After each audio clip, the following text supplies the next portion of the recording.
Bienvenidos a este video donde estaremos hablando sobre la clasificación de los elementos en una tabla periódica. Según las características que considere los elementos de la tabla periódica, pueden clasificarse de diferentes maneras, según su estado físico, según su grupo representativo o según su subnivel de llenado. Según su estado físico, la mayoría de los elementos químicos son sólidos en su estado fundamental. Únicamente el mercurio y el bromo son líquidos y aparte los gases nobles son gaseosos, el hidrógeno, el nitrógeno, el oxígeno, presentes en el aire que respiramos, el flúor y el cloro. Según su grupo representativo, existen nombres comunes dados a los grupos de la tabla periódica, de alguna manera identifican el comportamiento químico de los elementos que son contenidos. Esos grupos generan otra clasificación en la tabla periódica.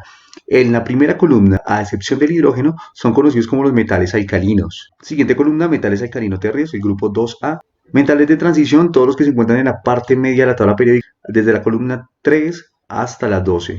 Los metales del grupo P son los que se encuentran debajo de esta pequeña escalera y tienen esta coloración gris. Los metaloides, como el boro, silicio, germanio. Otros no metales como el carbono, nitrógeno, oxígeno, fósforo y los demás. Halógenos, que son el grupo de la columna 17 de la tabla periódica. Los gases nobles y la clasificación de las tierras raras. Según el subnivel de llenado, donde las dos primeras columnas pertenecen al subnivel o al número cuántico S.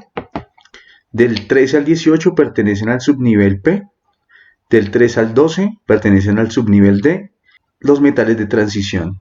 Para adicionar, la clasificación establecida para la tabla periódica según su número cuántico es la siguiente. En la organización de la tabla periódica, los elementos químicos están organizados en la tabla periódica en columnas, que son los grupos, y filas, que son los periodos, en función del aumento del número atómico, siguiendo el enunciado de la ley periódica. Una semejanza de las columnas o grupos, los elementos del grupo representan varias propiedades químicas similares, debido a que tienen la misma valencia atómica, es decir, en su último nivel de energía tienen la misma cantidad de electrones externos.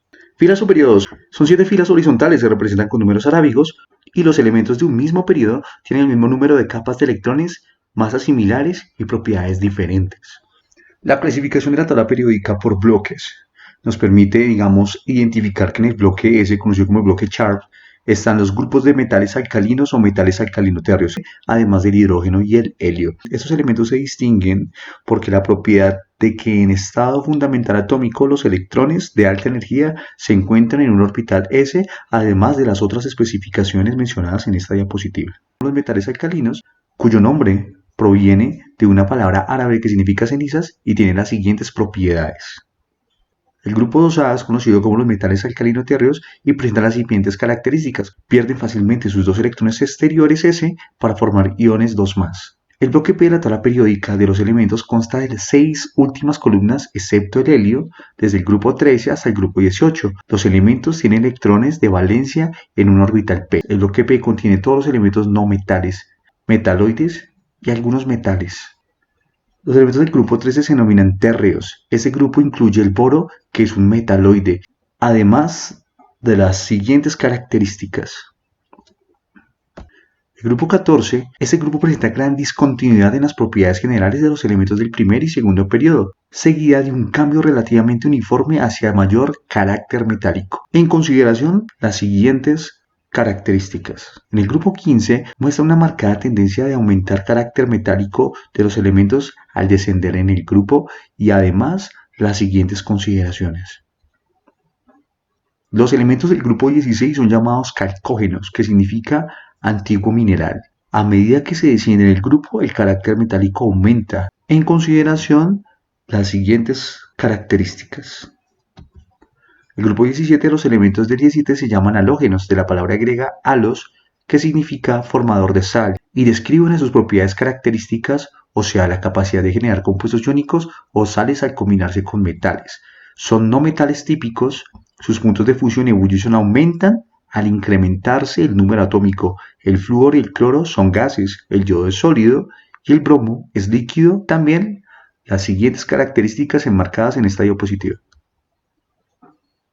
Durante muchísimo tiempo se supo que los elementos del grupo 18 eran químicamente inertes, por lo cual se les llamó gases inertes o también conocido como gases nobles, y tienen las siguientes características. El bloque D, los elementos del bloque D tienen electrones del orbital D denominados elementos de transición. Están en el centro de la tabla periódica desde el grupo 3 al 12 y tienen las siguientes consideraciones. comprende los elementos de transición interna. Está formado por dos series de 15 elementos cada una, llamadas lantánidos y actínidos, además de las siguientes consideraciones. Y esas son las consideraciones más importantes que se tienen que tener en relación y en referencia en cuanto al estudio de los elementos de la tabla periódica. Hasta luego.